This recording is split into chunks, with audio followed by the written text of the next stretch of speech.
Este es un video de teoría de codificación y manejo de información, explicando el tema codificación de Hamming, de la Escuela Superior de Ingeniería Mecánica y Eléctrica, Unidad Culhuacán. Primero que nada les daremos una pequeña introducción acerca de qué es el algoritmo de codificación de Hamming. Este algoritmo es, por así decirlo, como un juego de detectives, donde tenemos todos los bits y hay uno, varios o ninguno que pueden ser erróneos. Y a su vez tenemos varias pistas que pueden hacer descartar a los buenos hasta quedarnos solamente con los malos. Es decir, hay unos bits que corrigen a otros. Estos bits se llaman bits de redundancia, pues son bits extra en información para intentar corregir los errores o al menos comprobar que todo esté correcto. Para empezar este tipo de codificación necesitamos algunas normas, y las normas son las siguientes. Primera norma, utilizaremos como bits de redundancia los conocidos como bits de paridad para comprobar si hay errores o no. 1 significa impar y 0 significa par. El bit de paridad es la suma de unos que existe en esa línea. La segunda regla es, cada bit de paridad comprobará unos bits determinados. Dependiendo la posición que ocupe y siguiendo las normas del siguiente ejemplo, por ejemplo, la posición es 4. Desde esta misma posición seleccionarán 4. Luego dejará 4 sin seleccionar. Seleccionarán los siguientes 4 para luego dejar los siguientes 4. Y así hasta el infinito. Lo mismo para todas las posiciones que son potencias de 2. Para la posición 1 es 1, 1 en 1, 1 en 1. Y así sucesivamente. Esto se muestra en la siguiente tabla. Y la tercera regla es que de las anteriores selecciones de bits de paridad, uno es seleccionado la posición de números más pequeña, evidentemente porque si el bit de paridad dice si es par o impar, la suma de los unos. El resto solo son bits que comprueban que se sumen sin saber si es par o impar. En esta tabla se muestran los bits de paridad, así como también los bits que ocupan información, dependiendo de cuántos bits totales nos muestran. Esta regla sigue que en los bits de paridad de 1 en 1, el número 1 es el número de paridad, luego sigue de 2 en 2, de 4 en 4, 8 en 8 y 16 en 16. Esto podría llegar a ser hasta el infinito. Simplemente lo dejamos en 20 para hacerlo más práctico en este ejemplo.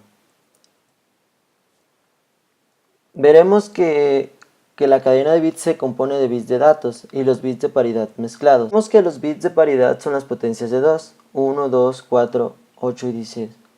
Al bit de paridad en sí es llamado en la imagen P seguido de la posición que ocupa, 1, 2, 4, 8, 16. No hay que confundir con las filas de bits que comprueban cada bit de paridad, es decir, las llamadas FP, de igual manera llamadas según el bit de paridad que están comprobando, FP1, FP2, FP4, FP8 o FP16. Esta matriz es llamada matriz de comprobación de paridad o matriz síndrome. Como asterisco tenemos que la matriz síndrome anterior aparece la palabra hasta arriba de Hamming 7,4. Esto es porque es la matriz de Hamming más utilizada, pero también tenemos otros ejemplos como Hamming 3,1, Hamming 15,11 o Hamming 31,26. Seguiremos con un ejemplo para comprobar todo lo antes mencionado. Para este ejemplo nos centraremos únicamente en Hamming 7,4, que quiere decir que por cada 7 bits que representan de datos, hay 4 que son de datos y los 3 restantes son bits de paridad. Por ejemplo, un trozo podría ser 10 o 11. Estos son bits de datos. A estos 4 bits se les añaden 3 bits que nos servirán para comprobar los datos, es decir, los bits de paridad. Para ellos ubicamos bits de paridad en los huecos de las posiciones 1, 2 y 4 y en las demás posiciones ubicaremos los bits de información. Completaremos las filas para comprobar cada bit de deducción en la matriz síndrome, con las normas antes descritas. Como podemos ver en la siguiente imagen, las filas FP1, FP2 y FP4 están representadas por colores. Eso quiere decir que FP1 o verde, con el bit de paridad P1 y las posiciones de datos 3, 5 y 7, son las utilizadas para comprobar si el bit de paridad es 1 o 0 según es par o impar. Así sucesivamente con las siguientes filas. Podemos comprobar entonces que tenemos que calcular los bits de paridad siguiendo las normas antes establecidas. Estas normas se basan en que en esta fila se comprobarán sumando estos 3 bits el bit de paridad en la posición P1, ya que es el ocupado por la fila correspondiente en la posición P1, y así sucesivamente con las siguientes filas, P2 y P4. Simplemente sumaremos los bits que tenemos representados en las filas y solo sumaremos los unos. Si el número que nos da al sumar estos 3 bits es número par, el bit de paridad será 0, y si es impar, el bit de paridad será 1. Esto también lo podemos notar en la imagen que tenemos del otro lado, donde nos muestra unos círculos conectados para así poder poner de manera más visual los números de paridad y las sumas que estos nos arrojan, para así saber si es par o impar. Como podemos notar, podemos deducir que estos 3 bits son los que se suman para saber si el bit de paridad 1 es 0 o 1. En este caso sumamos 1 más 1, este número es par. Entonces el bit de paridad utilizado en P1 será 0.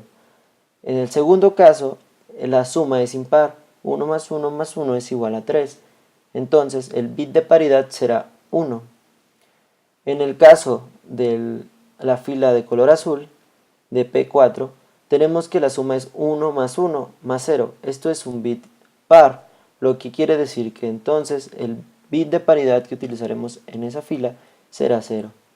Entonces, podemos notar que colocando los bits de manera ordenada, tenemos entonces que nuestro código de Hamming será dado por 0110011, contando con 3 bits de paridad.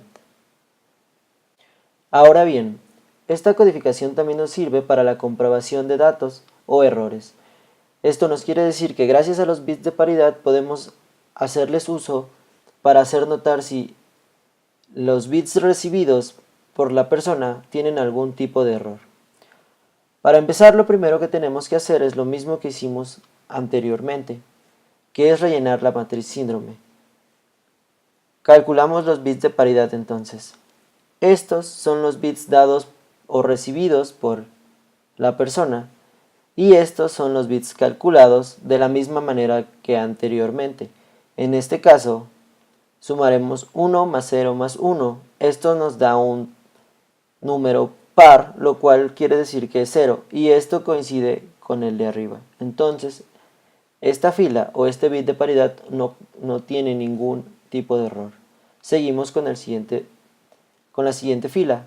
Comprobamos entonces que 1 más 0 más 1 es un bit par y nos da un 0, pero lo recibido es un 1. Entonces en este caso esta fila tiene un error. Siguiendo con esto tenemos entonces en la última fila que es un número impar, lo cual nos da un bit de paridad 1. Lo comprobamos con el bit recibido y nos tiene que es un 0. Entonces quiere decir que esta fila, al igual que la anterior, tiene un error. Y eso está marcado gracias a las caritas que tenemos aquí al lado. Lo siguiente que tenemos que hacer es comprobar cuál es el bit erróneo. Para esto notamos que las dos filas que tienen un bit de paridad erróneo son la segunda y la tercera. Esto nos quiere decir que hay una relación entre estas dos. Entonces, ¿qué bit es el que está mal? Pues podemos notarlo únicamente notando la relación que hay entre estas dos filas en los bits. Esto nos pasa en el bit número 6, el cual tenemos la relación que ambos es 0 y 0. Lo único que tenemos que cambiar o lo único que tenemos que hacer es si tenemos un bit malo que es igual a 1, lo tenemos que cambiar por un 0. Y si es un bit malo que es igual a 0, lo tenemos que cambiar por un 1. En este caso, tenemos un bit malo como 0 y lo cambiamos como 1. Esto nos muestra por fin el dato que es realmente el de que debería estar y nos muestra la secuencia de bits que debería ser la correcta. Con esto entonces tenemos que al quitar los bits de paridad del anterior, tenemos que este bit y este bit van a ser los bits de mensaje y podemos extraerlos. Y así, de esta manera, tenemos el mensaje completamente descifrado y entonces tenemos corregido y comprobado que esta codificación fue correcta.